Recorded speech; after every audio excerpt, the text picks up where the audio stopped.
Right guys, just a short video on the ankle range of motion and dorsiflexion, what we've tested recently. And the reason why we have a dorsiflexion and why we test it is quite simple. When you squat, when you get to the catch, if you're lacking dorsiflexion, and dorsiflexion is the ability to bring the foot up.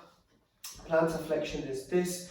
Now, if you lack in a range of motion in there, then you're less likely going to get sort of good freedom of movement at the catch. So you're not going to get your shin vertebra at least, and you may have to compensate with your lower back or the mid back.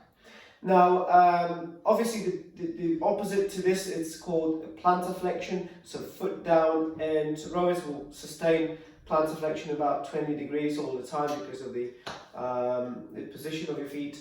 When we test it, we go onto the wall and we first have one foot in front and the other foot and a half, about that distance away. And when you bring your knee to the wall, you are testing both sides. The one that has a knee on the wall tests a muscle called soleus, and the other leg, where you have the knee fully extended, tests the sort of the length of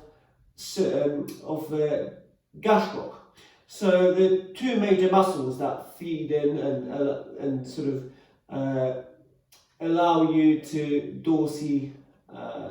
to plantar flex, but in essence they restrict the amount of dorsiflexion there is.